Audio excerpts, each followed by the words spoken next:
वक्ता।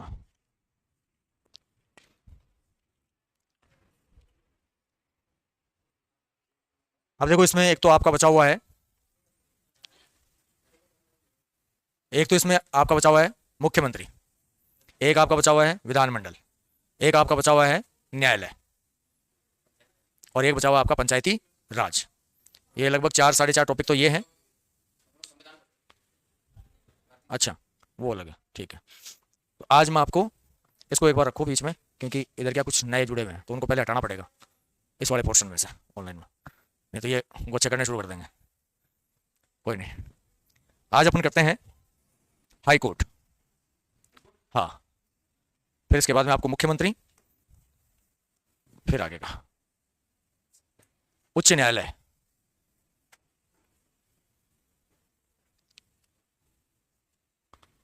उच्च न्यायालय को देखो अपन करेंगे वही राज्यपाल की तरह, भाई एक फेज प्रॉपर संवैधानिक प्रावधान के तहत और एक राजस्थान के संदर्भ में। ऐसे ही उच्च न्यायालय एक करेंगे प्रॉपर जो आपके कॉन्स्टिट्यूशनल है उस आधार पे, और एक करेंगे अपन राजस्थान के संदर्भ में। अब उच्च न्यायालय का संवैधानिक प्रावधान क्या है? उच्च न्यायालय का संवैधानिक जो प्रावधान है, संवैधानिक प्रावधान, उच्च न्यायालय का संवैधानिक प्रावधान भारतीय संविधान के भाग 6 अध्याय 5, अध्याय 5 में अनुच्छेद 214 से 231 तक आपका जो उच्च न्यायालय है, इस उच्च न्यायालय के संदर्भ में उपबंध जो हैं वो किए गए हैं। सूचना का अधिकार और आपके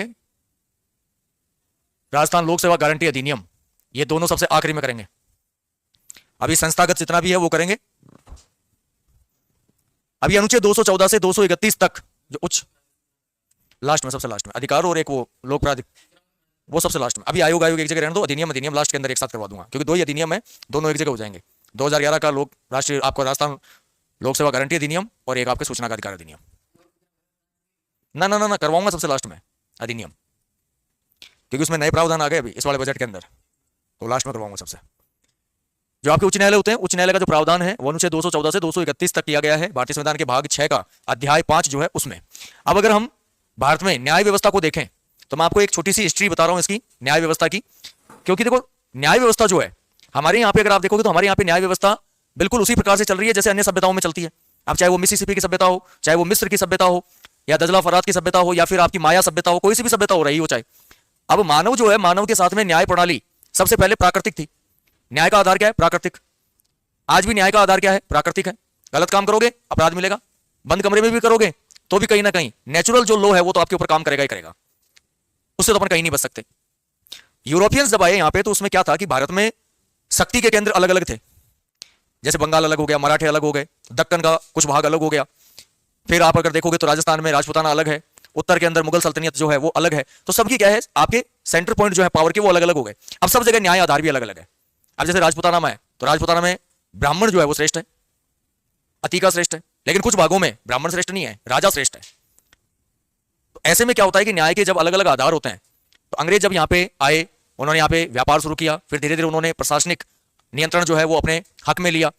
अब उन्हें न्याय भी करना है तो बड़ी असुविधा हो रही थी उनके, क्योंकि कहीं पे जाति का न्याय चल रहा है, कहीं पे समाज का न्याय चल रहा है, कहीं धर्म का न्याय चल रहा है, कहीं क्षत्र की न्याय प्रणाली है। तो आज भी अगर आप देखते हो जैसे, तो एक न्याय प्रणाली तो है जो न्यायालय के द्वारा संचालित हो रही है संवैधानिक रूप में, एक न्याय प्रणाली होती है स्थानीय। तो आपने स्थानीय में देखा होगा कईयों का जैसे हुक्का पानी बंद कर देते हैं, समाज से बहिष्कृत कर देते हैं, बाइकाट कर दिया जाता है, रोटी बेटी का संबंध नहीं रखते, ब्याह शादी में नहीं बुलाते। तो एक समाज का न्याय अलग चल रहा है। ये लोग क्या है, ये कानूनी विधान जो है, लिखित जो विधान है, ये उसको मान रहे हैं। तो यहां पे जो पहला प्रयास किया गया भारत में न्याय प्रणाली में, तो ये किया गया था 1773 के रेगुलेटिंग एक्ट में। 73 रेगुलेटिंग एक्ट, इसके माध्यम से भारत में पहली बार हमको एक व्यवस्थित संगठित न्याय प्रणाली देखने को मिलती है। तो 1774 में भारत का प्रथम सर्वोच्च न्यायालय,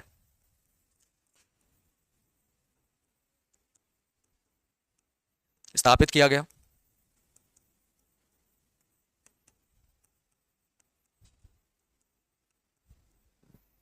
और भारत का जो पहला सर्वोच्च न्यायालय स्थापित हो रहा है, इसका नाम था अपेक्स न्यायालय।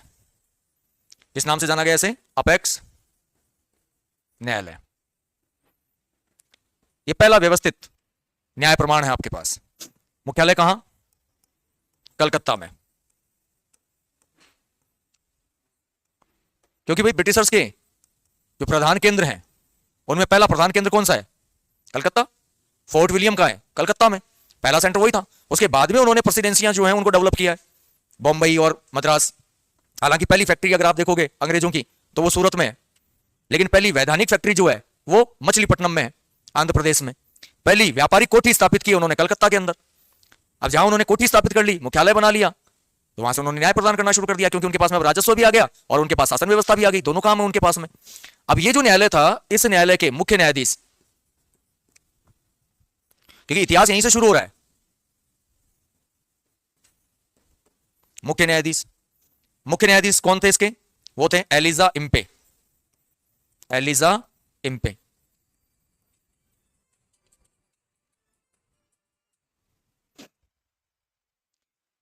इनके साथ में थे अन्य न्यायाधीश।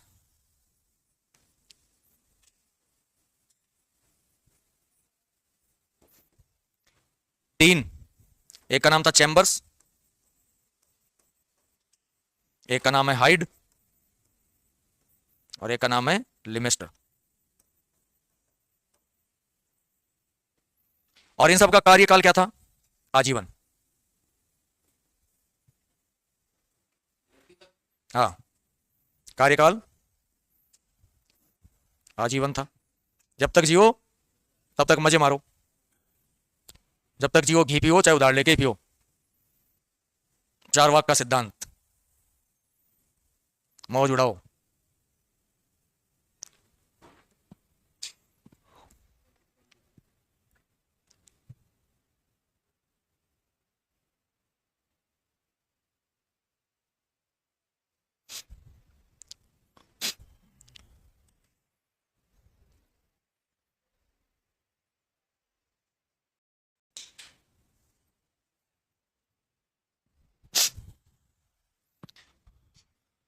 अब मान लो देखो किसी न्यायालय से कोई संतुष्ट नहीं होता, तो वो क्या करता है? तो वो देखता है अपर न्यायालय कि उससे ऊपर कौन है, वो उसके पास जाएगा न्याय प्राप्त करने के लिए। अब ये भारत का पहला सर्वोच्च न्यायालय है।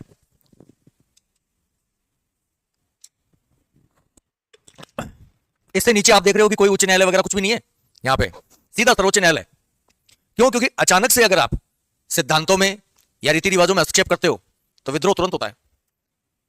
पहले क्या है, अंग्रेज देखो कितने समझदार हैं, उन्होंने उस मूल कंडीशन में छोड़ दिया।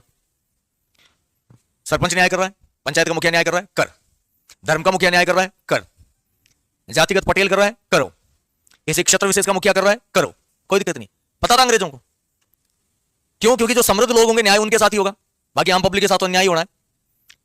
इन्होंने कह दिया कि भाई अगर लगे किसी के साथ न्याय नहीं हो रहा है, हमारे पास आ जाना, क्योंकि सबसे बड़ा न्यायाधीश कौन है? हम, हमारे पास है सर्वोच्च न्यायालय। अब क्षेत्र विशेष में वही होना ही था, सक्षम थे, समर्थ थे, उनके न्याय हो रहे थे उनके पक्ष में, बाकी के नहीं हो रहे थे। अब पब्लिक जाने लगी उधर, अंग्रेजों को यही मौका चाहिए। अंग्रेजों ने कहा ठीक है भाई, अन्याय हो रहा है, देखो हम तो पहले कहा था। यहाँ तो पूरी प्रक्रिया चलती है। उनको लगा यार ये ठीक है ना, बड़ी आराम से सम्मान दे रहे हैं। सरपंच है तो वो भी बराबर खड़ा है, किसान है तो वो भी बराबर खड़ा है। नहीं, पंचायत में सरपंच साहब तो बैठे हैं, किसान हाथ जोड़ के खड़ा है, उच्च जाति का है वो बैठा है, हाँ, दलित है तो बेचारा खड़ा है, वो दूर खड़ा है। अब न्यायालय के अंदर बराबर है। उन्होंने कहा ये ठीक है, जुगाड़। फिर धीरे धीरे धीरे धीरे पॉपुलैरिटी बढ़ती गई, तो उन्होंने इसे और आगे बढ़ा दिया। और आगे बढ़ाते हुए अगर आप देखोगे तो भारत में प्रेसिडेंशियल आधार पे, क्योंकि 3 जगह इनके मुख्यालय हैं, उन तीनों प्रेसिडेंशियल मुख्यालय पे इन्होंने उच्च न्यायालय की स्थापना की। तो 1862 में तीनों प्रेसिडेंशियल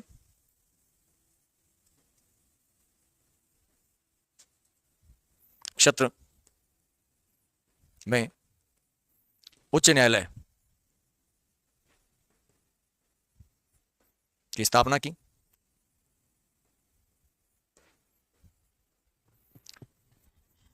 और ये 3 प्रेसिडेंशियल उच्च न्यायालय कहां बनाए? एक कलकत्ता, मुंबई, मतलब उस समय का क्या है, बॉम्बे, और मद्रास। अब प्रेसिडेंशियल न्यायालय बेहतर तरीके से काम कर रहे हैं, सर्वोच्च न्यायालय आपके पास है ही। अब मान लो कि सर्वोच्च न्यायालय जो अपेक्स न्यायालय है उससे कोई संतुष्ट नहीं है, तो सीधा महारानी के पास, ब्रिटेन स्थित प्रीवी काउंसिल में, क्योंकि अब मुखिया कौन है? ब्रिटिशर्स हैं। अब ब्रिटिशर्स कंपनी का मुखिया कौन है? वो ब्रिटेन में बैठा है। तो जो महारानी है उसकी कॉलोनी है भारत, उस महारानी की जिम्मेदारी है कि भारत के अंदर शांति व्यवस्था कैसे करनी है। तो ईस्ट इंडिया कंपनी भी शासन कर रही है, तो भी मुखिया कौन है? महारानी है। तो उन्होंने कहा कि भाई यहां से संतुष्ट नहीं हो, सर्वोच्च न्यायालय आ जाओ, सर्वोच्च न्यायालय से भी नहीं हो, अपेक्ष न्यायालय से लंदन चले जाओ, प्रीवी काउंसिल के पास में। फिर ऐसे ही देखा कि भाई कार्यभार जो है कम तो हो रहा है, न्याय में सुगमता भी आ रही है, लेकिन कुछ ऐसे क्षेत्र जो हैं वो अभी भी वंचित रह गए। तो उसके अंदर भारत का उत्तरी और मध्य भाग रह गया। तो 1866 में इलाहाबाद हाई कोर्ट की स्थापना की गई।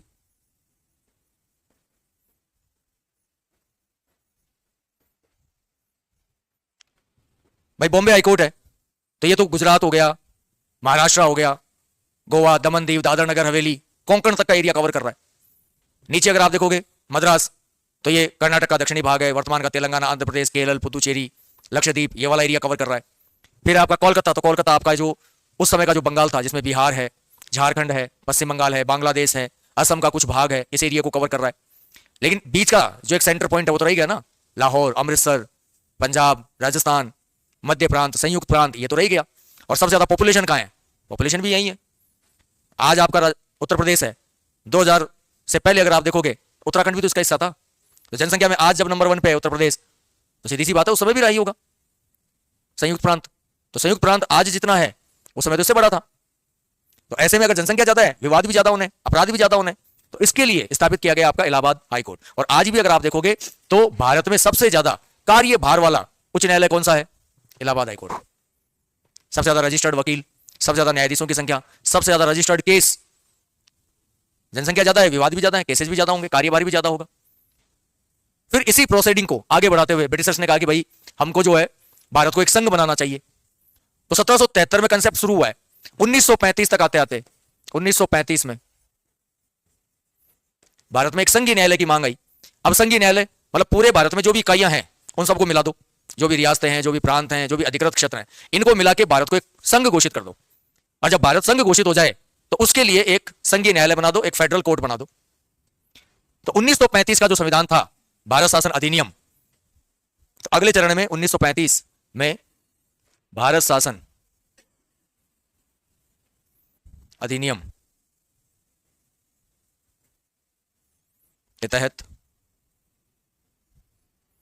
1937 में, अक्टूबर 1937 में एक संघीय न्यायालय स्थापित किया गया। एक संघीय न्यायालय स्थापित किया गया।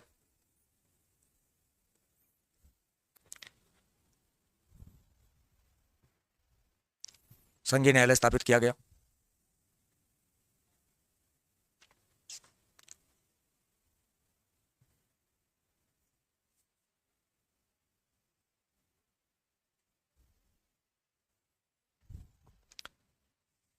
फिर आ जाओ आजादी के बाद। अब जब भारत आजाद हो रहा है या राज्य पुनर्गठन की जो स्थिति चल रही है, उस समय हमारे पास में पूरे भारत में 14 हाईकोर्ट हैं। लेकिन आज वर्तमान में अगर हम देखें तो वर्तमान स्थिति में आपके पास में कितने हाईकोर्ट हैं? आज वर्तमान में आपके पास में है 25 उच्च न्यायालय। अब देखो राज्य तो कितने हैं? केंद्र शासित प्रदेश 8, इकाइयां कितनी हो गई? 36, लेकिन हाईकोर्ट कितने हैं? 25। इसका मतलब कि कुछ हाईकोर्ट ऐसे हैं जिनके पास में एक या एक से अधिक क्षेत्राधिकार है। जैसे चंडीगढ़ हाईकोर्ट है, तो चंडीगढ़ हाईकोर्ट पंजाब, हरियाणा राज्य, और चंडीगढ़ खुद क्या है? केंद्र शासित प्रदेश। ठीक है। अब ऐसे बात करें अपन कलकत्ता हाईकोर्ट की, तो कलकत्ता हाईकोर्ट में पश्चिम बंगाल भी है और अंडमान निकोबार भी है। अब ऐसे बात करेगा अपन बॉम्बे हाईकोर्ट की, तो बॉम्बे हाईकोर्ट में महाराष्ट्र, गोवा, दमन दीव और दादर नगर हवेली आ गया। तो ये जो 25 हाईकोर्ट हैं, इन 25 हाईकोर्ट में से एक हाईकोर्ट आपका है राजस्थान हाईकोर्ट। संघीय न्यायालय फेडरल कोर्ट 1935 के अंदर जो भारत शासन अधिनियम जो प्रावधान बनाया गया था, उसमें यह कहा गया था कि भारत जो क्षेत्र है जो ब्रिटिश साम्राज्य में संचालित हो रहा है, उसकी जितनी भी इकाइयां हैं, चाहे वो ठिकाने हों, चाहे वो रियासतें हो, चाहे वो प्रांत हो या कोई अधिकृत क्षेत्र हो, इन सबको जोड़कर एक इकाई बनाना, एक संघ का निर्माण करना और उस संघ के लिए न्याय व्यवस्था स्थापित करने वाला एक न्यायालय संघीय स्तर पे, इस संघीय न्यायालय की स्थापना करना, फेडरल कोर्ट की बात की गई थी। तो कई स्वतंत्र इकाइयों को सम्मिलित करके जब एक इकाई बनाई जाती है तो वो संघ होता है। अब ये 25 जो उच्च न्यायालय हैं, इनमें 21 बढ़ते बढ़ते हुए हमारे पास में, पहले 14 ही थे। फिर 2013 में पूर्वोत्तर के जो राज्य हैं, जैसे अरुणाचल है, मणिपुर है, त्रिपुरा है, इनमें हमने 3 हाईकोर्ट बनाए 2013 में। तो हमारे पास में कितने हो गए? 24 हो गए। फिर 2014 के अंदर हमारे यहाँ पे जो है एक नया राज्य बना जून 2014 में, तेलंगाना। अब तेलंगाना जो हाईकोर्ट था, तेलंगाना जो क्षेत्र था, तो हैदराबाद उसकी राजधानी हो गया। तो पूर्व का जो आंध्र प्रदेश है उसकी राजधानी जो हैदराबाद थी वो नए राज्य में सम्मिलित हो गई। अब जो पुराना जो राज्य था आंध्र प्रदेश, उसके लिए नई राजधानी बनाना और नया उच्च न्यायालय बनाना। तो 2019 में हमारे पास में आता है 25वां हाईकोर्ट, 25वां उच्च न्यायालय। और ये जो 25वां उच्च न्यायालय है इसका नाम है अमरावती उच्च न्यायालय। हाँ,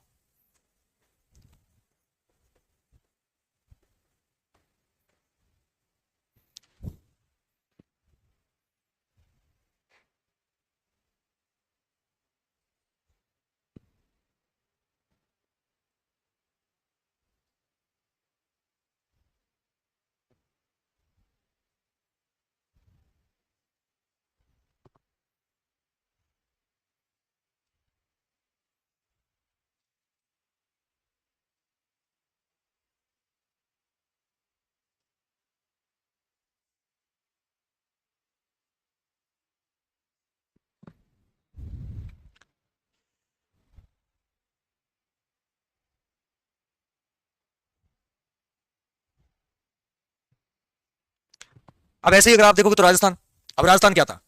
राजस्थान तो एक रियासती क्षेत्र था। अब इस रियासती क्षेत्र में आपके पास में कुछ रियासतें ऐसी हैं जो प्रथम श्रेणी की रियासतें हैं। अब प्रथम श्रेणी की रियासतों में जनसंख्या 10 लाख है, आय 1 करोड़ है कम से कम। कुछ रियासतें क्षेत्रफल में बड़ी हैं, कुछ जनसंख्या में बड़ी हैं, कुछ प्रशासनिक उपबंधों के आधार पर समृद्ध हैं। तो ऐसी रियासतों में अगर आप देखोगे तो कुछ रियासतों के पास में अपने खुद के हाईकोर्ट थे, जैसे जयपुर में था, बीकानेर में था, जोधपुर में था, कोटा में था, आपके उदयपुर में था, इनके पास अपने हाईकोर्ट है। फिर जब आपका एकीकरण शुरू हुआ, राजस्थान संघ का जब निर्माण हुआ, तो ये जो रियासतों के हाईकोर्ट थे इन सबको निरस्त कर दिया। 1949 में आपके लिए एक हाईकोर्ट बनाया गया। अब आपके लिए जो हाईकोर्ट बना है उस हाईकोर्ट के अंदर रियासतों के जो न्यायाधीश थे उन्हीं को तो शामिल किया था। जो 11 न्यायाधीश आते हैं वो कहां से आ रहे हैं? वो उन्हीं रियासतों से आ रहे हैं। और पहले कौन है आपके मुख्य न्यायाधीश? कमलकांत वर्मा। अब एक फेज तो है राजस्थान न्यायालय का सिर्फ इतिहास, और एक है उपबंध। तो हाईकोर्ट संवैधानिक प्रावधान में एक्चुअल में क्या है? अब देखो संख्या क्या होगी? अलग अलग होगी। संख्या एक तो होगी नहीं हाईकोर्ट की। जहां कार्यभार ज्यादा है वहां संख्या ज्यादा होगी, जहां कार्यभार कम है वहां संख्या कम होगी। अब जैसे राजस्थान था तो राजस्थान हाईकोर्ट में पहले संख्या क्या थी? 1+11 थी। आज कितनी है? आज 1+49 है। आज आपके पास में 50 न्यायाधीश हैं, क्योंकि कार्यभार क्या हो गया? बढ़ गया। सबसे ज्यादा उच्च न्यायालय में न्यायाधीश हैं इलाहाबाद में। क्यों? क्योंकि कार्यभार बहुत ज्यादा है वहां पे। तो इसका जो एक सामान्य परिचय है उच्च न्यायालय का, वो क्या है? वो ये है कि उच्च न्यायालय जो है टोटल कितने हैं? 25। 25वां कौन सा है? अमरावती। और कब बना है ये बना है 2019 में। 2019 में। वो लास्ट में, पहले एक बार सामान्य सामान्य चीजें लिखे इसकी। अब आपको न्यायालय में अगर न्यायाधीश बनना है, उच्च न्यायालय न्यायाधीश अगर आप अध्ययन में करते हैं, तो उच्च न्यायालय का न्यायाधीश बनने के लिए योग्यता क्या होनी चाहिए? तो योग्यता पहली तो कि वो भारत का नागरिक हो।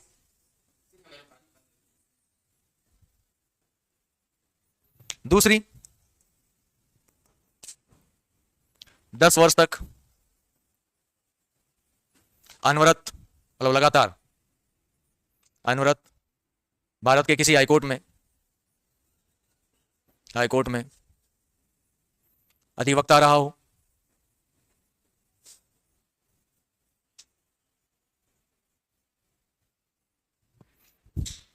और 10 वर्ष तक अनवरत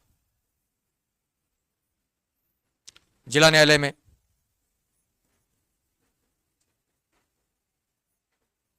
क्या रहा हो? न्यायाधीश। साल कितने हैं? 10-10 हैं, कॉमन है दोनों में। ये तो है योग्यता। अब नियुक्ति, हाईकोर्ट का जो न्यायाधीश होता है उनकी नियुक्ति की बात करें तो चाहे सुप्रीम कोर्ट हो चाहे हाई कोर्ट हो, नियुक्ति कौन करेगा? राष्ट्रपति। और नियुक्ति कैसे होगी? नियुक्ति होगी कॉलेजियम प्रणाली की सिफारिश पर, सिफारिश पर, सिफारिश पर, सिफारिश पर राष्ट्रपति नियुक्त करता है,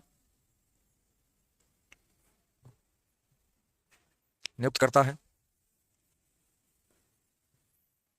लेकिन शपथ कौन दिलाएगा? शपथ दिलाएंगे राज्यपाल, राज्यपाल या उनके द्वारा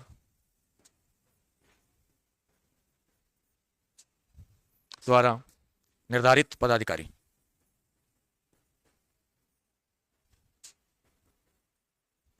पदाधिकारी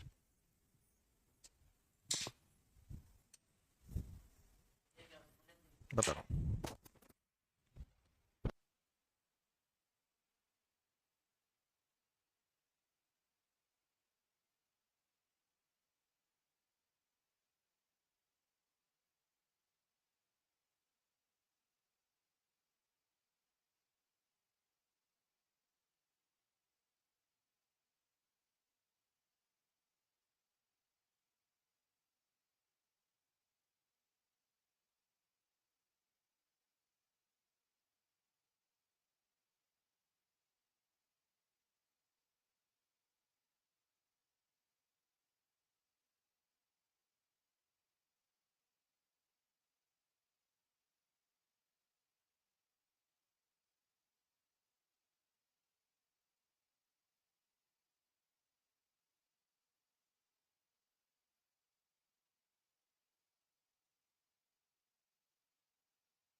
अब देखो नियुक्ति कौन कर रहा है?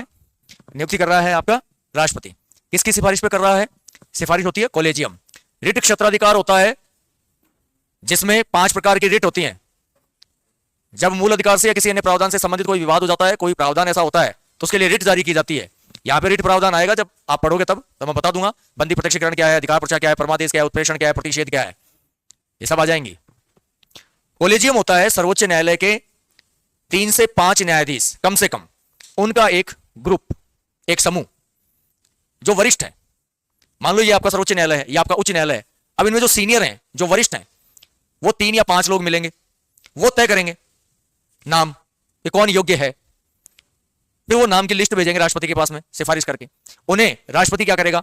नियुक्त करेगा। लेकिन शपथ कौन दिलाएगा? शपथ उन्हें राज्यपाल दिलाएंगे, या राज्यपाल उपस्थित नहीं है तो किसी पदाधिकारी को निर्धारित करेंगे, वो उनको शपथ दिलाएगा। फिर इनका कार्यकाल,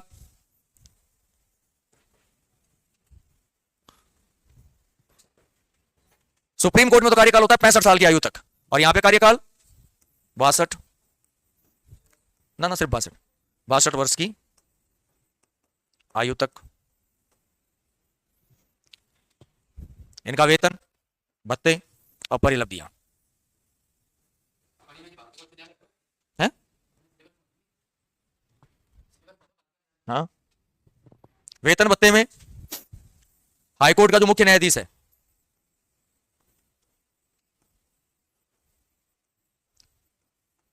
और वैसे राजस्थान का उच्च न्यायालय पढ़ोगे तो भी पढ़ना ही पड़ेगा।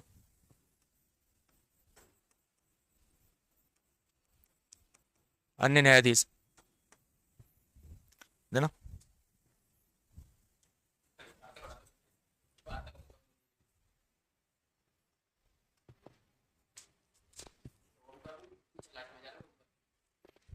ये लो पूरा ही दे रखा है। न्यायपालिका, फिर राज्य का प्रशासनिक ढांचा, फिर अलग से और दे रखा है जिला स्तर पर न्याय ढांचा।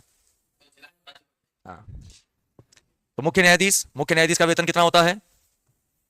2.5 लाख रुपए प्रति माह। अन्य न्यायाधीश का 2.25 लाख रुपए प्रति माह।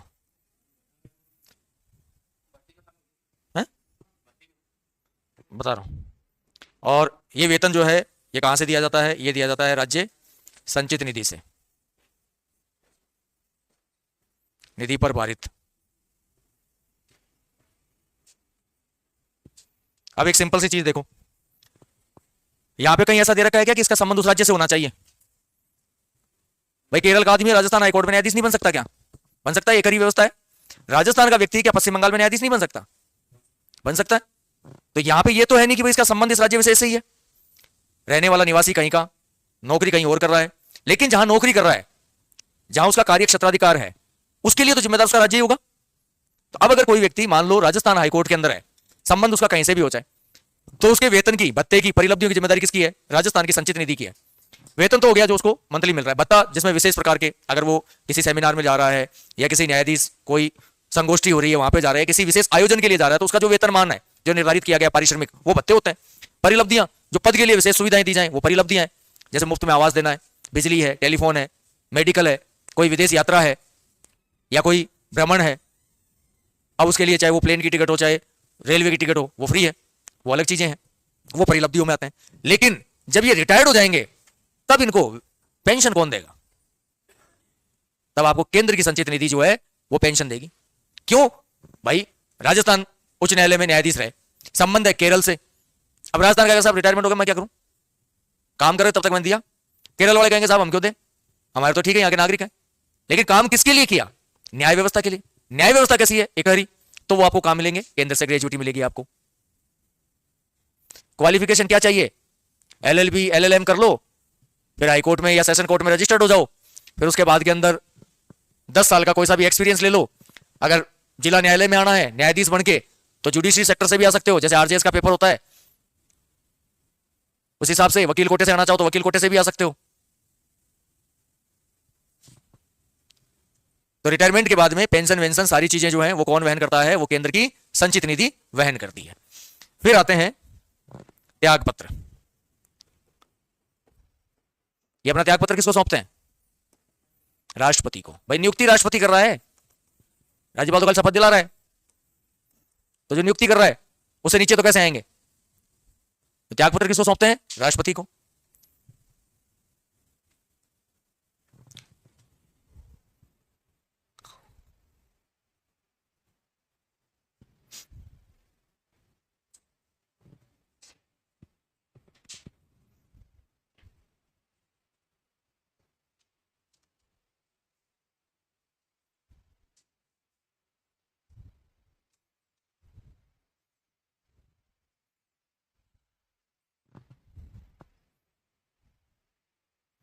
अब इन्हें क्या, कुछ उन्मुक्तियां हैं।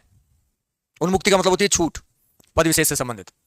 अगर कोई न्यायालय संबंधी व्यक्तित्व है तो वो न्यायालय संबंधी व्यक्तित्व के कार्य प्रणाली से संबंधित, जीवन चरित्र से संबंधित, किसी भी सदन में, चाहे वो सदन संसद का हो चाहे वो सदन विधानमंडल का हो, उसमें कोई चर्चा नहीं की जा सकती। तो आपने देखा होगा पिछले जो आपके मुख्य न्यायाधीश थे भारत के, डीवाई चंद्रचूड़, धनंजय यशवंत चंद्रचूड़, मोदी सरकार की नीतियों का वो खुला विरोध करते थे, और जो कानून उचित नहीं है तुरंत प्रभाव से उसको असंवैधानिक घोषित करते थे वो।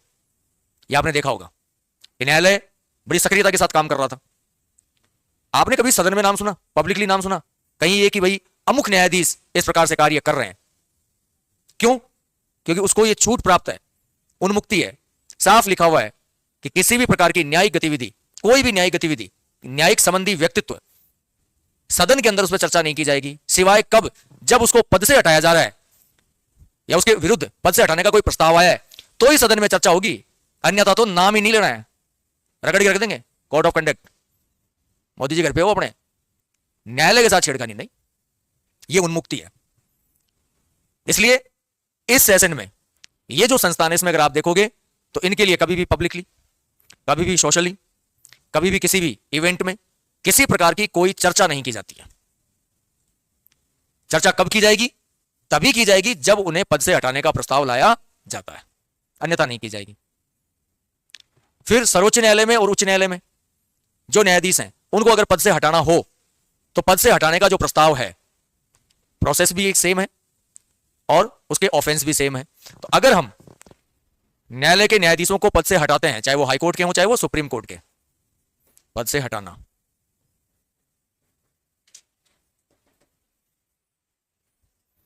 तो उसके लिए आधार, चाहे सुप्रीम कोर्ट का हो चाहे हाई कोर्ट का, आधार क्या है? अक्षमता और सिद्ध कदाचार। और प्रक्रिया जो है वो भी क्या है? समान है पद से हटाने की। हालांकि प्रक्रिया देखेंगे अपन कल, क्यों थोड़ी समझना भी है इसको। बस ये है कि प्रक्रिया जो है वो प्रक्रिया संसद के किसी भी सदन से प्रारंभ हो सकती है।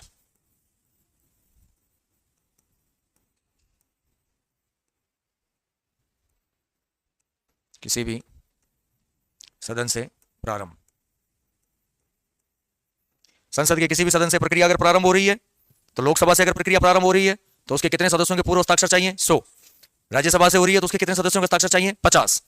सूचना 14 दिन पहले देनी है। बाकी वही संसदीय प्रक्रिया है। एक सदन आरोप लगाएगा, दूसरा सदन आरोपों की जांच करेगा। जब आरोपों की जांच की जाएगी, समिति गठित की जाएगी, उस समय जो पदाधिकारी है वो या तो खुद या फिर अब उनका कोई प्रतिनिधि सदन में जाओ, उपस्थित हो, अपना पक्ष रखो। फिर दोनों सदन अलग अलग विशेष बहुमत से प्रस्ताव को क्या करेंगे? पास करेंगे।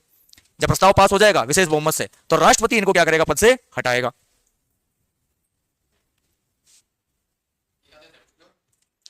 एक पे प्रक्रिया लगी है आज तक, देखेंगे कल उनको भी कौन है। बाकी जुडिशरी में ऐसा होता नहीं है बेसिकली, क्योंकि वो करते ही नहीं है। पहली बात उनकी सैलरी देख लो ना आप, इतनी सम्मानजनक है, फिर सब कुछ खाना पीना रहना वहना सारा टोटल तो फ्री है, लग क्या रहा है? क्यों करेंगे फिर वो? तो ज्यादातर वो करते नहीं है इस प्रकार के, लिप्तता कम ही पाई जाती है। अध्यक्ष न्यायाधीश होता है, अध्यक्ष कौन होता है? उच्च न्यायालय न्यायिक व्यवस्था है, न्यायाधीश हो गया। तो अध्यक्ष होता है संस्थानों में, यहां तो पदाधिकारी होंगे। निदेशालय में निदेशक होगा, डायरेक्टर जिसको कहा जाता है। गजेटेड ए क्लास सब अलग अलग है। अब जैसे लेक्चरर है वो भी गजेटेड ऑफिसर है। हाँ, हम देखें राजस्थान उच्च न्यायालय,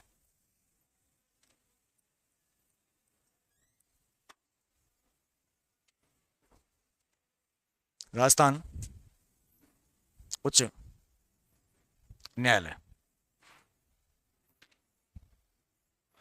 अब राजस्थान को आप बहुत अच्छे से जानते हो क्योंकि आप यहां पे रहते हो, निवासी हो यहां के। तो राजस्थान जो है, आज जो राजस्थान है, जिस राजस्थान की अपन आज बात करते हैं, यह राजस्थान एक समय ऐसा था जो कहीं ना कहीं आपकी जो पुरातन संस्कृति है उसका हिस्सा भी रहा है। जैसे भीलवाड़ा बागोर, जहां से सबसे पुराने, विश्व में सबसे पुराने पशुपालन के साक्ष्य मिलते हैं। राजस्थान की हिस्ट्री में आपने पढ़ा है, आपने सांबर पढ़ा है, नलियासर, जहां विश्व के सबसे पुराने वृक्षारोपण के साक्ष्य मिलते हैं। इसका मतलब यह है कि कहीं ना कहीं राजस्थान जो है, या इसके घग्गर नदी का जो प्रवाह है उसका जो प्रभाव है, जहां पुरानी हमारी जो पाषाण संस्कृति है, ताम्रयुगीन संस्कृति है, कांस्य युगीन संस्कृति है, सिंधु घाटी सभ्यता है, वैदिक संस्कृति है, इनके प्रमाण हमें देखने को मिले। फिर इसके बाद में देखोगे तो कई राजवंशों ने यहां शासन किया। फिर मॉडर्न टाइम में भी अगर आप देखते हो तो यहां पे रियासतें हुआ करती थी, राज्य रजवाड़े हुआ करते थे, ठिकाने हुआ करते थे, जागीरदारी व्यवस्था थी यहां पे। जागीरदार मतलब मुखिया और उसके नीचे कास्ट, यही परंपरा थी। तो न्याय का जो आधार है वो न्याय का आधार एक समान तो रहा नहीं होगा। फिर यहां पे अगर आप देखो तो आदिम जनजातियां भी है, भील है, मीणा है, गरासियां हैं, सहरियां हैं, डामोर है, यहां पे आर्यंस भी हैं, यहां पे आपके मुस्लिम समुदाय भी हैं, विदेशी जो लोग हैं वो भी हैं, क्योंकि राजस्थान में हूणों का प्रभाव भी है, पल्लव का प्रभाव भी है, कुषाणों का प्रभाव भी है। अगर आप राजस्थान को देखते हो तो यहां की न्याय व्यवस्था जो है वो एक समान तो नहीं थी, अलग अलग थी। अब उसको एक समान लाना काफी लंबा समय लगा है। उसमें भी आज भी अगर आप देखो तो आजादी के इतने सालों बाद में भी क्या आप में न्याय व्यवस्था एक समान हो गई क्या? जातिगत न्याय पंचायत अलग है, धर्म न्याय पंचायत अलग है, क्षत्रिय न्याय पंचायत अलग है, पारिवारिक न्याय पंचायत अलग है। तो आप देखो आपकी जाति, आपके समाज का एक मुखिया होगा जिसे आप अध्यक्ष बोलते हो आजकल, जो पहले पटेल हुआ करता था, चौधरी होता था, मुखिया होता था। आज भी कुछ ऐसे मुद्दे होते हैं पारिवारिक या सामाजिक जिनमें उनकी भूमिका होती है, बाकायदा पंचायत बुलाते हैं, वो निर्णय देते हैं। एक क्षेत्र की होती है, क्षेत्र के जो प्रभावशाली लोग हैं वो इकट्ठे होंगे, वो न्याय निर्णय करेंगे। तो आप कहते हो ना पंचों को बुलाया है, वो पंच कौन है? वो पंच यही है। अब ये कौन से डिग्रीधारी हैं, कोई क्वालिफिकेशन है क्या? लेकिन इनका सोशल नेटवर्क है। इनमें इनकी छवि के आधार पर पहले के लोग छवि देखते थे कि कितनी न्याय संगत वार्ता कर रहा है, आजकल देखते हैं कि पैसे कितने हैं, न्याय गया तेल लेने, बात गई चूल्हे बाड़े में, दाम कितने हैं, इसकी सेटिंग कितनी है, प्रशासन में, राजनीति में, आज वो पंच है। तो जो आपके सामाजिक जुर्माने, सामाजिक जो आपके ऊपर दंड, ये जो सारी चीजें हैं, ये यही संस्थाएं चलाती हैं। लेकिन ये संस्था वो संस्था है जो कानून के प्रावधानों के अनुसार आपको न्याय प्रदान करती है। तो राजस्थान का उच्च न्यायालय एक दिन में अस्तित्व में नहीं आया, एक लंबा समय तय किया इसने। आजादी से पूर्व और एकीकरण से पूर्व राजस्थान के अंदर कुछ रियासती न्यायालय स्थापित करने का प्रयास किया गया था। तो यहां पे एकीकरण से पूर्व राजस्थान की निम्न रियासतों में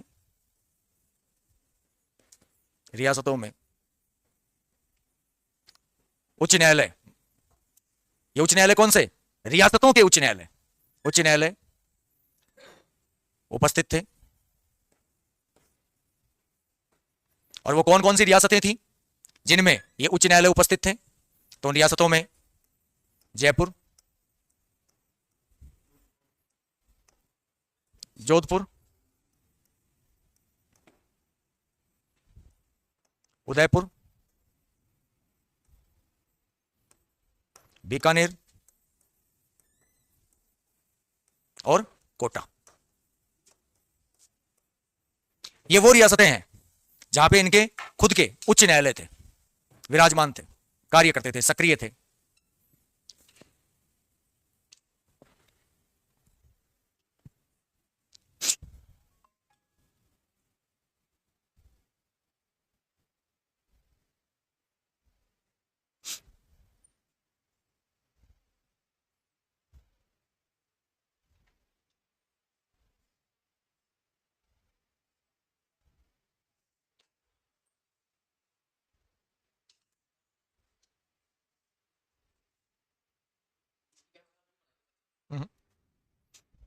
ना मैं नहीं पढ़ूंगा।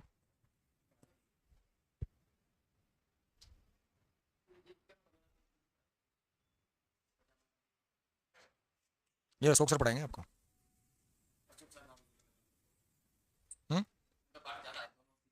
अब वो है तो वो जाने।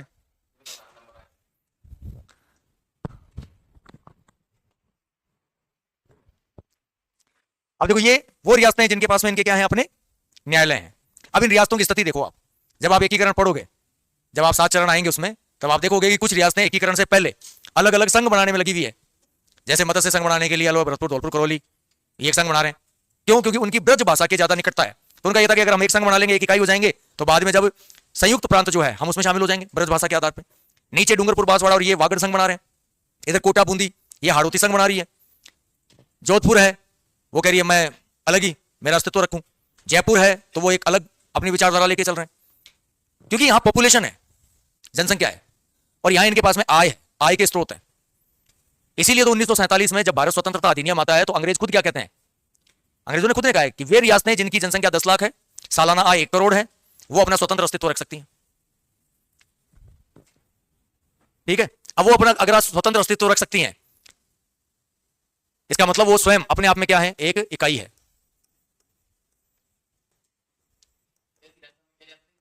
19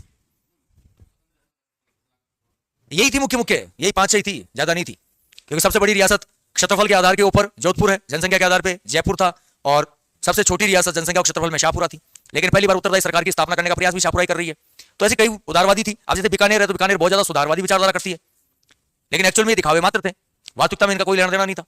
फिर जब हम आजाद हो गए, एकीकरण प्रक्रिया जो है वो शुरू हो गई, तो इस पूरे सिस्टम के अंदर ये जो आपका राजस्थान हाईकोर्ट है, इसके लिए जो आपके पहले राज प्रमुख हैं, राजस्थान के राज प्रमुख द्वारा राजस्थान उच्च न्यायालय स्थापना अध्यादेश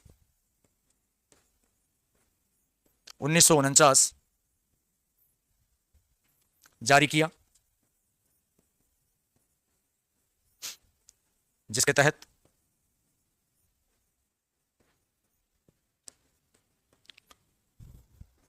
29 अगस्त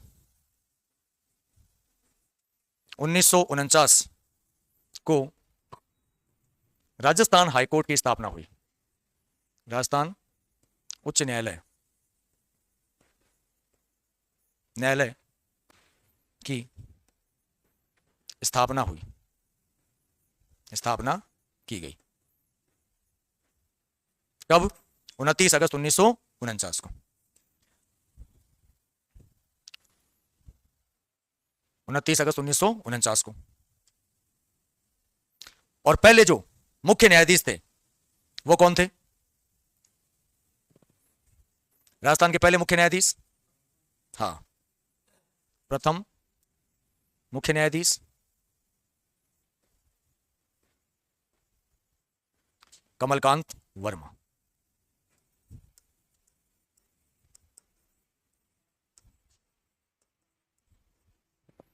पहले मुख्य न्यायाधीश कमलकांत वर्मा।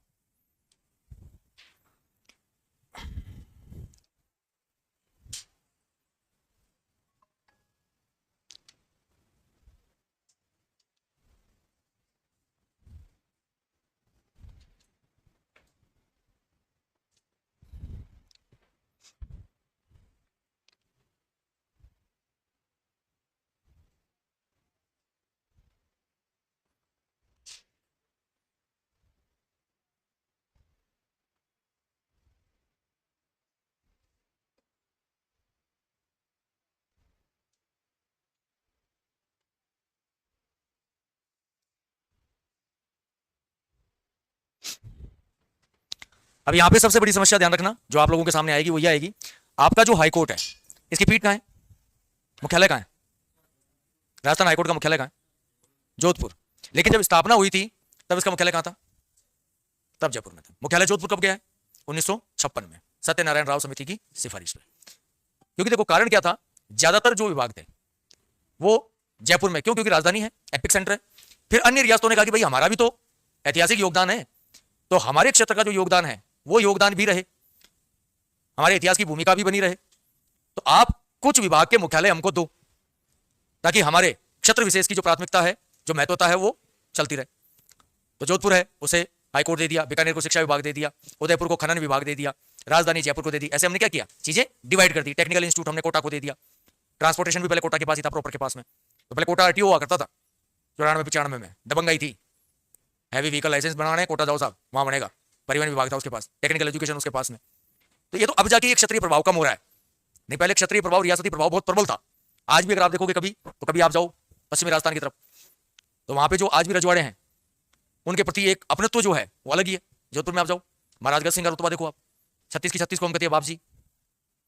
अब इधर अपने जयपुर में राज परिवार है, कितने लोग धोख देते हैं सुबह, या कितने लोग ऐसे हैं कि भाई महारानी आ रही है और आ रही है तो वो एकदम यूं यूं खड़े हो जाएं, सवाल ही पता नहीं है। क्योंकि सब राजा हैं, यहाँ तो राजधानी है, यहाँ जो रह रहे हैं सब राजा है ही, क्यों नहीं है? अब उत्तराधिकार तो है ही, वो तो चलेगा, लेकिन वहां है, वहां आज भी वो जाएंगे, बाहर निकलेंगे तो बाहर जो लोग हैं सम्मान देंगे उनको, मारवाड़ पश्चिम वाले में। क्यों? क्योंकि शिक्षा, यहाँ के लोगों को समझ में आ गई राजतंत्र खत्म हो गया, लोकतंत्र है, ठीक है अपने घर पे है, अपने पे नहीं है। तो यहां ये जो संस्थागत जो इसकी स्थापना की गई है, तो इसका उद्घाटन जब किया गया था, उद्घाटन किसका? आपके हाईकोर्ट का। ये उद्घाटन कहां हुआ था? ये हुआ था मानसिंह टाउन हॉल में, जयपुर, मानसिंह टाउन हॉल जयपुर में। हाँ, भरतपुर को कृषि विभाग, ठीक है। उद्घाटन कहां हुआ है? मानसिंह टाउन हॉल जयपुर में। 1956 राज्य पुनर्गठन प्रावधान, हाँ, उपरांत गठित सत्यनारायण राव समिति, सत्यनारायण राव समिति की सिफारिश पर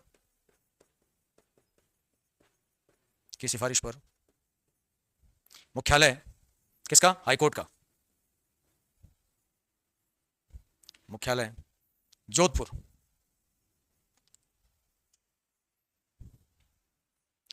स्थापित किया गया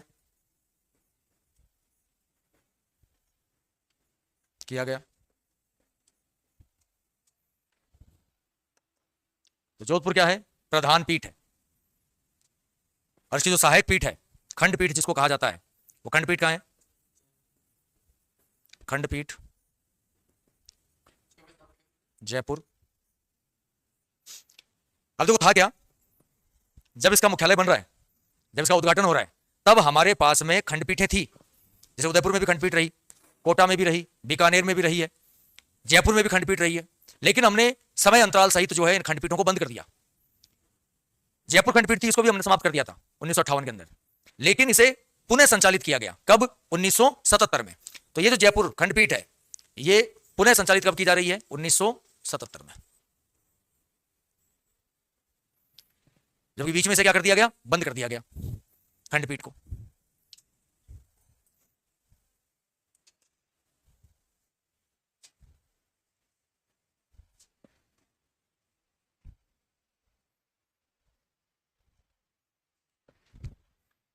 तारीख पूछे तो 31 जनवरी है, ये 31 जनवरी।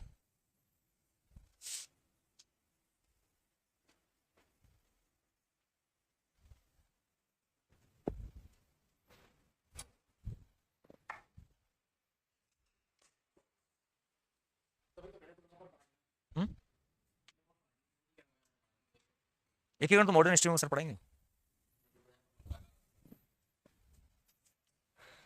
अब देखो इसमें क्या है, न्याय व्यवस्था जो है ना, न्याय व्यवस्था भारतीय संविधान का एक आदर्श है। तो जब अपन संविधान पढ़ते हैं तो संविधान की जो प्रस्तावना है, उस प्रस्तावना के अंदर भारतीय संविधान के आदर्शों का उल्लेख किया गया है।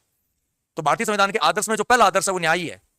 प्रस्तावना आप लोगों ने कभी पढ़ी होगी भाई, आपकी बोर्ड की किताबें जो होती हैं, या जो आपकी किताबें होती हैं, उस किताबों के पीछे का जो पन्ना होता है, जैसे ये किताब है, ये जो पन्ना होता है पीछे वाला यहाँ पे, तो यहाँ पे लिखी हुई होती है एक झरोका सा बना के, उसके अंदर हम भारत के लोग, भारत को संपूर्ण प्रभुत्व संपन्न समाजवादी पंथ निरपेक्ष लोकतंत्रात्मक गणराज्य बनाने के लिए तथा उसके समस्त नागरिकों को सामाजिक आर्थिक राजनीतिक न्याय, तो न्याय की बात हो रही है। तो न्याय इसलिए जरूरी है कि कोई भी व्यक्तित्व जो है उसका विकास अगर आपको करना है तो उसको आदर्श देने पड़ेंगे, और जो आधारभूत आदर्श है वो तो देने ही देने पड़ेंगे। और न्याय वो आदर्श है कि हर व्यक्ति जो है इसकी मांग करता है, आवश्यकता होती है उसको। अगर उसके साथ न्याय नहीं होगा तो उसके बहुत सारी जो जीवन शैली है वो प्रभावित हो जाएगी, जीवन के पक्ष प्रभावित हो जाएंगे। अब न्याय सुगम होना चाहिए। अब देखो जोधपुर का है, अब मान लो कोई व्यक्ति न्याय प्राप्त करना चाहता है और वो है भरतपुर, अब वो भरतपुर से जोधपुर जाए। कोई व्यक्ति न्याय प्राप्त करना चाहता है, वो है प्रतापगढ़, प्रतापगढ़ से जाए जोधपुर। दूरी, डिस्टेंस देखो आप, खर्चा देखो आप, समय देखो आप, क्या उसको न्याय सुगमता से मिल रहा है क्या? इसलिए क्या किया गया कि ये जो खंडपीठें थी, इन खंडपीठों की स्थापना की गई। क्योंकि आज अगर हम देखें तो राजस्थान जो है वो भारत का सबसे बड़ा राज्य है क्षेत्रफल के आधार पर। फिर यहां का जो भौतिक जो संरचना है वो विविधता लिए हुए, एक भाग तो ऐसा है जो मरुस्थल है, एक अरावली का दुर्गम भाग, एक पठारी भाग, फिर मैदान। अब इनमें अगर हम खंडपीठ विकसित करते हैं, मुख्यालय जैसे जोधपुर है, एक खंडपीठ हमने स्थापित कर दी बीकानेर में, एक खंडपीठ हमने स्थापित कर दी जयपुर में, एक खंडपीठ हमने स्थापित कर दी कोटा के अंदर, एक खंडपीठ स्थापित कर दी हमने उदयपुर में, और एक खंडपीठ अगर हम चाहें तो कोई और विकसित कर सकते हैं। अब इससे क्या हो रहा है? सुगमता बन रही है, लेकिन खर्चा बढ़ जाएगा, सबसे बड़ी समस्या तो ये। फिर इतने हमारे पास में ऐसी कोई न्यायिक विपदाएं भी नहीं है कि केसों की भरमार है साहब, हैंडल ही नहीं हो पा रहे। बस इतनी है कि न्याय प्राप्त करने वाला जो होगा, गुहार लगाने वाला होगा, उसको सुगमता नहीं मिलेगी, उसको थोड़ा सा कठिनाइयों का सामना करना पड़ेगा। तो वापस क्या की गई, जयपुर खंडपीठ जो है, जो समाप्त कर दिया गया था, उसको वापस स्थापित किया गया 1977 में, ताकि न्याय को सुगम बनाया जा सके। अभी जैसे कोटा खंडपीठ की वापस मांग हो रही है कि कोटा में भी एक खंडपीठ स्थापित करो, ताकि ये जो हाड़ौती और ये जो पूर्वोत्तर वाला जो क्षेत्र है वो वहां पे पहुंच सके, क्योंकि जयपुर भी दूर पड़ता है कईयों के, तो कोटा के अंदर बना दो। ऐसी चर्चाएं चल रही हैं, ऐसी प्रक्रियाएं चल रही हैं, ताकि न्याय में क्या मिल जाए? सुगमता मिल जाए। अब ये जो आपका हाईकोर्ट है, इस हाईकोर्ट की संरचना अगर हम देखें तो आज आपके पास में एक मुख्य न्यायाधीश,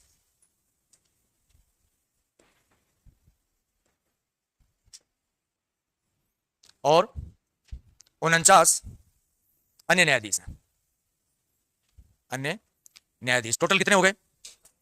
50। तो आज वर्तमान में राजस्थान हाईकोर्ट में न्यायाधीशों की संख्या कितनी है? कुल 50। कुल 50। अभी जो कुल 50 हैं ये दो भागों में है, एक तो है स्थायी और एक है एडेड। एडेड मतलब इनको विशेष रूप से नियुक्ति, अतिरिक्त नियुक्तियां जो हैं वो की गई हैं ताकि कार्यभार को कम किया जा सके। तो स्थायी जो हैं इनकी संख्या तो है 38 न्यायाधीश, और जो एडेड हैं इनकी संख्या है 12 न्यायाधीश।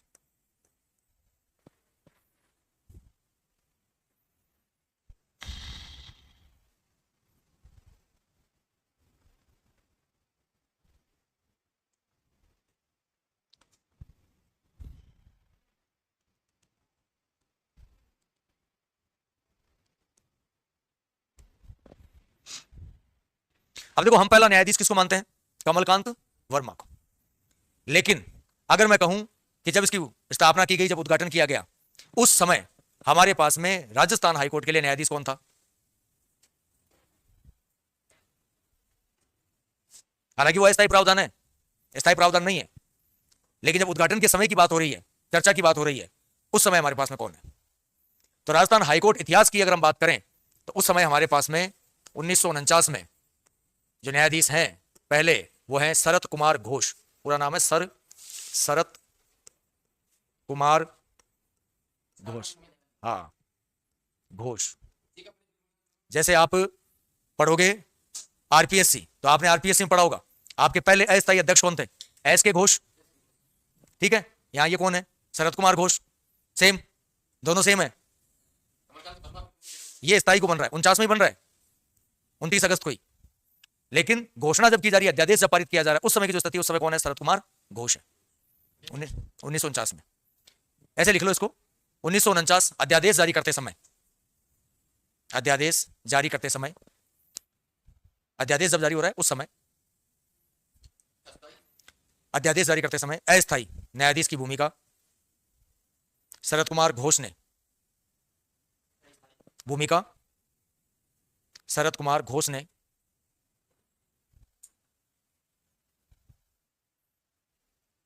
वहन की।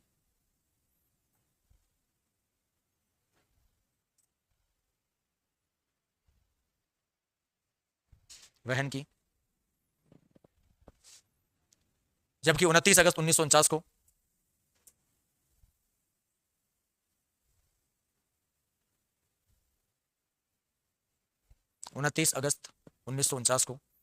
कमलकांत वर्मा,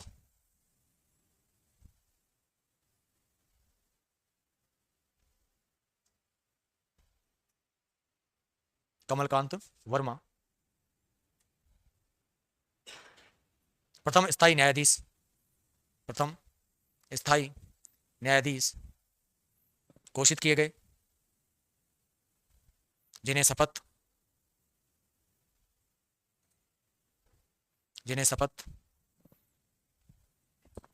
राजस्थान के राजप्रमुख, हाँ, राजप्रमुख सवाई मानसिंह के द्वारा ग्रहण करवाई गई, राजप्रमुख सवाई मानसिंह के द्वारा ग्रहण करवाई गई।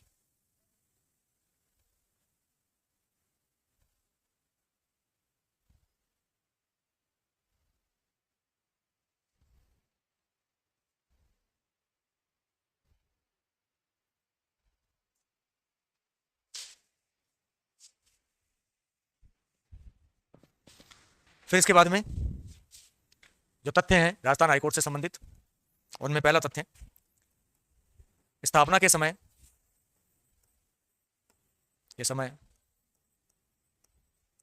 कुल न्यायाधीश, राजस्थान हाईकोर्ट में स्थापना के समय कुल न्यायाधीश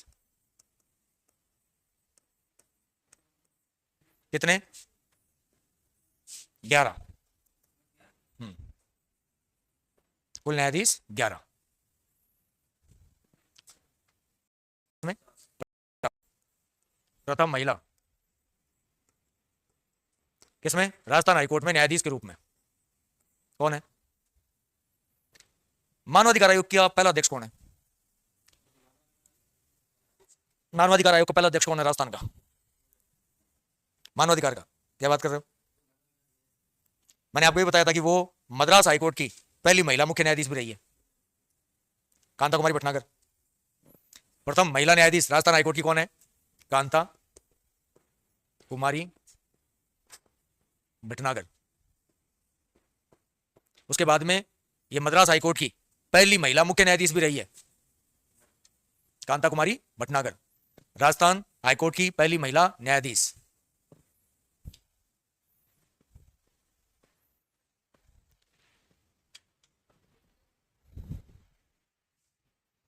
कांता कुमारी भटनागर मद्रास हाईकोर्ट की क्या रही? मुख्य न्यायाधीश। फिर उसके बाद में राजस्थान मानवाधिकार आयोग की क्या है? पहली अध्यक्ष है। राजस्थान मानवाधिकार आयोग की क्या है? पहली अध्यक्ष, पहली अध्यक्ष। राजस्थान हाईकोर्ट में न्यायाधीशों में सबसे लंबा कार्यकाल, लंबा कार्यकाल। तो राजस्थान हाईकोर्ट के जो न्यायाधीश हैं उनमें सबसे लंबा कार्यकाल जो है वो है कैलाश नाथ वांचू। कैलाश नाथ वांचू, वांचू सबसे लंबा कार्यकाल।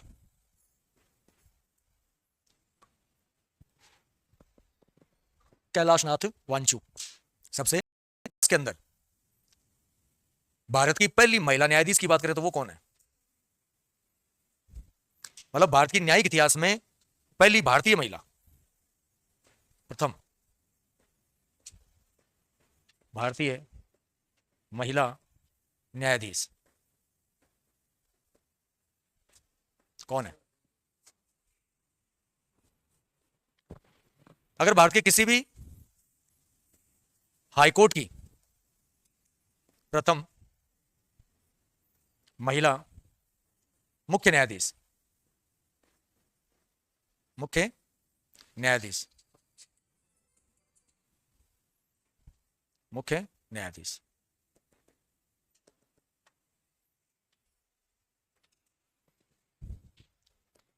फिर है भारत के सुप्रीम कोर्ट की प्रथम महिला न्यायाधीश, क्योंकि मुख्य न्यायाधीश तो आज तक कोई बनी नहीं सुप्रीम कोर्ट में, प्रथम महिला न्यायाधीश।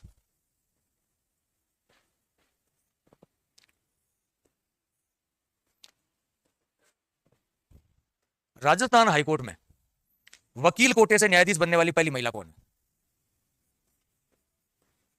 राजस्थान हाईकोर्ट वकील कोटे से या अधिवक्ता कोटे से, वकील कोटे से न्यायाधीश बनने वाली प्रथम महिला, प्रथम महिला। इनका नाम तो है अन्ना चांडी। अन्ना, भारत इतिहास में ही पहली महिला न्यायाधीश अन्ना चांडी। और हाईकोर्ट की प्रथम महिला मुख्य न्यायाधीश मैं इनका नाम है हिमाचल प्रदेश राज्य की लीला सेठ। और भारत के सुप्रीम कोर्ट की पहली महिला न्यायाधीश, हालांकि मुख्य न्यायाधीश तो आज तक कोई बनी नहीं है, न्यायाधीश के रूप में है फातिमा बीबी। फातिमा बीबी। हिमाचल प्रदेश जो हाईकोर्ट है उसकी मुख्य न्यायाधीश रही हैं ये। और वकील कोटे से राजस्थान हाईकोर्ट में न्यायाधीश बनने वाली महिला जो उनका नाम है रेखा बोराणा। रेखा बोराणा, रेखा बोराणा।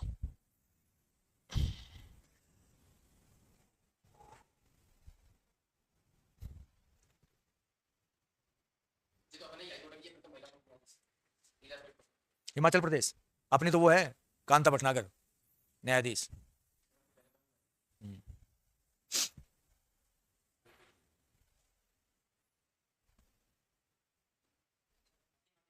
हाँ,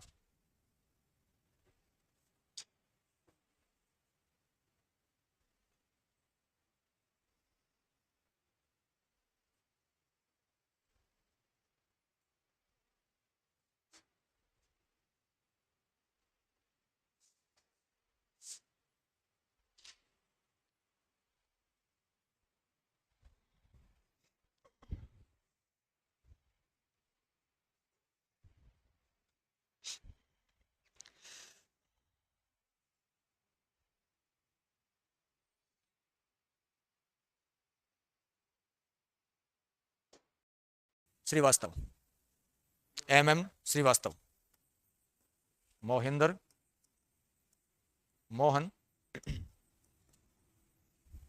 श्रीवास्तव, महेंद्र मोहन श्रीवास्तव वर्तमान।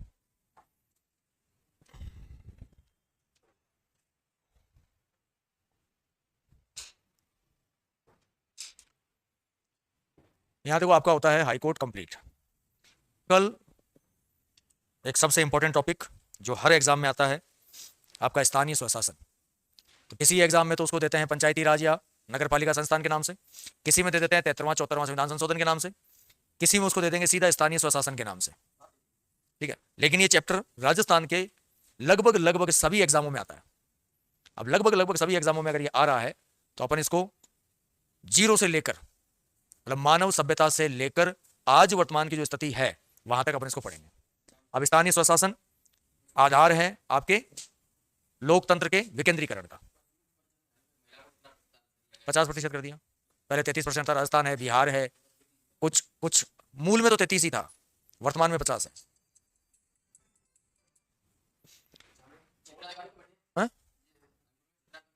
क्षेत्राधिकार अब चेंज होंगे क्योंकि अभी 33 के हिसाब से चल रहे हैं, अभी 33 के हिसाब से चल रहे हैं। जब तक नए जो जिले जो आपके 9 रखे हैं वो तो देखो आपके 16 और 17 थे, 17 उसके पास हैं, 16 यहाँ पे हैं, 33 थे तब। अब क्या बढ़ गए तो अब जो सीमांकन होगा वो सीमांकन के आधार पर उनको ऐड किया जाएगा। अभी हाल फिलहाल उनका सीमांकन हुआ नहीं है। न्यायिक क्षेत्र अलग होता है, जिला प्रशासन क्षेत्र अलग चीज है, जुडिशरी सेक्टर अलग है। जैसे पहले 26 कक्ष थे न्यायालय के, अब कक्ष 22 है। अधीनस्थ न्यायालय वर्तमान में 1208 है राजस्थान में, और जो न्यायाधीश जो सर्किल है वो 26 सर्किल है, तो सर्किल भी बढ़ेंगे और अधीनस्थ जो न्यायालय है उनकी संख्या भी बढ़ेगी। तो अभी है नहीं वर्तमान में, अभी तो जो है पुराना 1208 1208 है।